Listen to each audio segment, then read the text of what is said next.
प्रभु के नाम में आपका स्वागत है।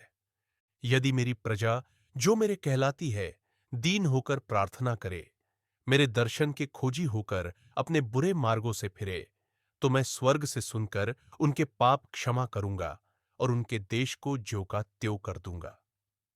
2 इतिहास अध्याय 7 पद 14। प्रभु की उपस्थिति का आह्वान। जब सुलेमान ने कलीसिया का निर्माण किया तो उसने भय के मारे उसे प्रभु को समर्पित किया। उसने प्रभु की महिमा का संदूक लाकर प्रभु की उपस्थिति को पहचाना। 2 इतिहास अध्याय 5 पद 13 और 14। चिंतन। हम अपने जीवन और घरों में किसकी उपस्थिति को सर्वोपरि रखते हैं? क्या हम प्रभु को अपने उत्सवों और योजनाओं के केंद्र में रखते हैं या हम मानवीय शक्ति पर निर्भर रहते हैं?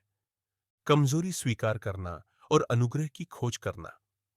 सुलेमान ने लोगों के पाप को पहचाना और प्रभु की कृपा के लिए विनती की। 2 इतिहास अध्याय 6 पद 33 से 39। अपनी शक्ति पर निर्भर रहने के बजाय उसने प्रभु की कृपा पर पूरा भरोसा किया। चिंतन। क्या हम एक राष्ट्र और व्यक्तिगत रूप से प्रभु के समक्ष विनम्र हैं? क्या हम स्वीकार करते हैं कि उनकी उपस्थिति हमारे लिए महत्वपूर्ण है या हम अपनी आत्मनिर्भरता पर गर्व करते हैं? प्रभु की महिमा करना। सुलेमान ने कलीसिया के पूर्ण होने का श्रेय नहीं लिया। इसके बजाय उसने घोषणा की, तूने अपने मुंह से कहा और तेरे हाथ ने उसे पूरा किया। 2 इतिहास अध्याय 6 पद 15। चिंतन।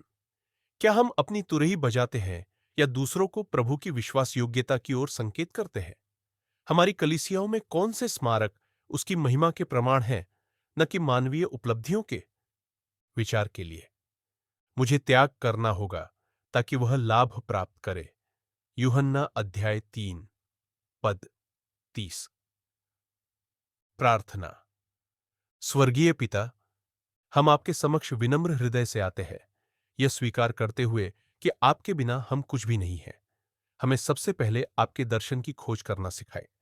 हमें अभिमान और आत्मनिर्भरता से दूर होने और आपकी कृपा पर पूरी तरह भरोसा करने में मदद करें। हमारे घर, हमारे चर्च और हमारा राष्ट्र आपकी उपस्थिति और महिमा से परिपूर्ण हो। हर योजना और उत्सव आपके इर्द गिर्द केंद्रित हो।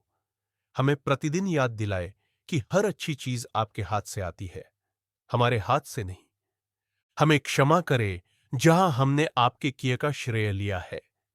हमारा जीवन दूसरों को आपकी निष्ठा की ओर इंगित करे, न कि हमारी शक्ति की ओर।